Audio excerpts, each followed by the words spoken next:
ba, saya at excitement ang nararamdaman ngayon ng most talk about actress today na kilala bilang si Mokang ng ABS-CBN series na Batang Quiapo na walang iba kundi si Lavi Po dahil siya ay ikakasal na sa kanyang British fiancé na si Montgomery o Monty Blanco na gaganapin sa luxurious Cliveden House sa London.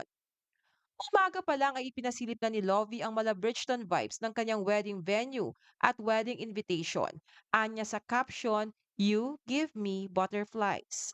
Sa kasalukuyan ay bising-busy na ang buong glam team ni Lovie sa paghahanda para sa kanyang kasal na magaganap anytime soon. Matatanda ang unang napabalita ang tungkol sa relasyon ni na Lovie at Monty nang kumalat ang mga larawan nilang magkasama sa prestiyosong Royal Ascot event sa England. Magmula noon ay may paunti-unting pasilip lamang si Lovie sa mga ganap nila ni Monty, pero limitado lamang ito. Maging ang engagement nila na naganap 2 years ago pa ay pinili rin ni Lovie na isa pribado muna. Dahil anya ay may mga parte sa buhay na gusto niyang panatilihing pribado, tulad ng kanyang love life. Kamakailan lang niya inannounce na siya ay engaged na kay Monty nitong mga huling araw kung kailan malapit na siyang ikasal. Few days ago lang ay ibinahagi ni Lovie ang isang very intimate bachelorette party na inihanda para sa kanya.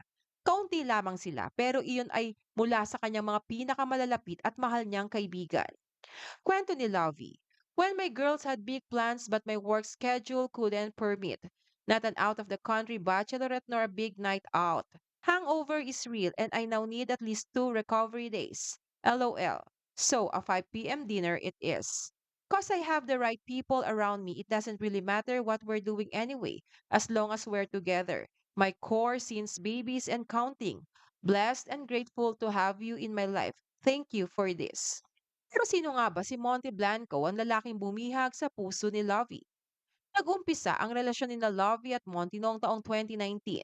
Nag-cruise ang kanilang landas noong magbakasyon ng aktres sa Los Angeles. Pero agad na sinubok ng tadhana ang kanilang pagmamahalan nang pumutok ang pandemya at nauwi sa long distance ang relationship nila.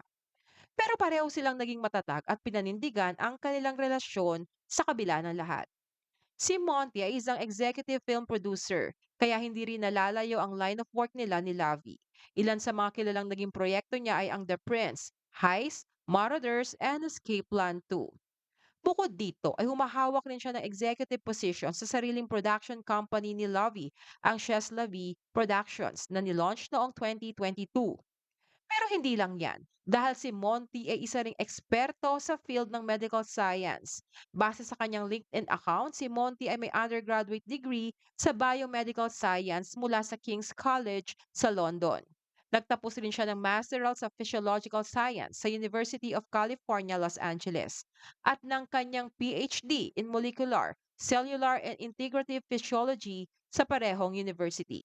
Samantala narito naman ang ilang mga ibinahaging pictures and videos ng paghahanda sa kasal ni Lovie at Monty sa Cliveden House.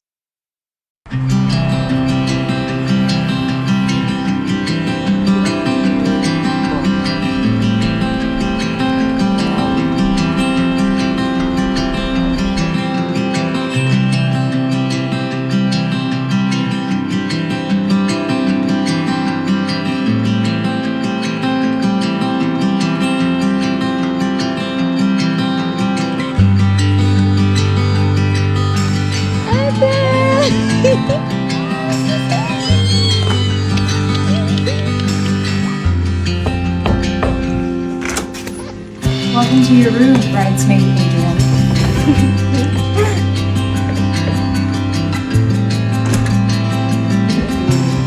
Stay.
pinuntahan namin sa London, guys.